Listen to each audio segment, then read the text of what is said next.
Hi, welcome back. I hope you're doing well. I talked about the inner child last time. I really hope you explored that option for you, that you looked up some of the books that I've listed below. And if you have any comments or questions on that, please send me a note. And like I said, I will respond as soon as I can. And if you have a question about it, perhaps I can make a video about it. But today I wanted to talk about feeling our feelings, express our emotions. And for so many of us who couldn't, because expressing our feelings meant to be honest about what was happening to us. And we couldn't be honest about what was happening to us. We had to shut down the pain and the feelings and pretend that it wasn't happening. And as children, it creates confusion and disconnect.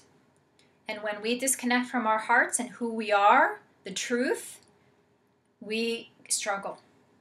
And it creates just this turmoil. Who am I? How do I feel? What right do I have to feel? What's the truth? What's the lie? And if we can't trust ourselves, we can't trust others.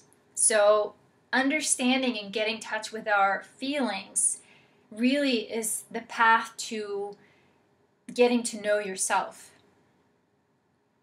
And in the beginning of the healing journey, I was terrified of feeling my feelings. I was always happy, always pleasant, always good. No, I'm okay. I'm fine. No, I'm good. How are you? No, I'm okay. How are you? Right? Very good at that. And it took me probably to really get engaged in my feelings and allow myself to have my feelings, probably took me about a couple years. And it was especially the anger that I was afraid of. And again, because I was brought up in a house of domestic violence, and I watched my stepfather physically hurt my mother. And so in my mind, I'm not going to get angry because someone gets hurt when someone gets angry. And so, no, I'm not going to hurt anyone. So for me to understand that I was not I was not going to respond the way my stepfather did. And so over time, watching others express their feelings and emotions in a safe place with support is definitely what I needed. And I found a place to do that. But I also recognized the incredible amount of feelings that needed to come out, that the truth from all this abuse that had triggered all this pain, all this sadness, all this anguish, this, why am I so bad? Why do I keep attracting this to myself? Why am I so unlovable? And it just kept filling, my inside about being this awful, horrible person. And I had no right to express myself or to shed a tear about that, of course, because it was my fault. So over time, I learned to understand, like I have mentioned in one of these videos, that feeling is just energy. It comes up and, it kind of, yes, will peak and then it goes away. But how we feel in the moment, that's why I also talk about the tapping, which I haven't mentioned in the last few videos. But the tapping helps our bodies to kind of calm down so we don't go into the fight or flight, because when we're there, we're not learning, we're not connecting to our hearts. We're just up here, okay, what do I have to do? Get out of here to be safe. But staying calm and grounded and rooted and to the ground and in our bodies, we can notice our feelings. I'm feeling some anxiety because this person is stepping too close to me, coming inside my private space. So I'm having feelings about that. And if they don't stop when I ask them to set a boundary and ask for what I need, then I'm going to get angry, because behind my anger is that I don't feel safe. I'm afraid. And when I'm afraid and angry, I'm going to push back. So we had to learn to safely express our feelings.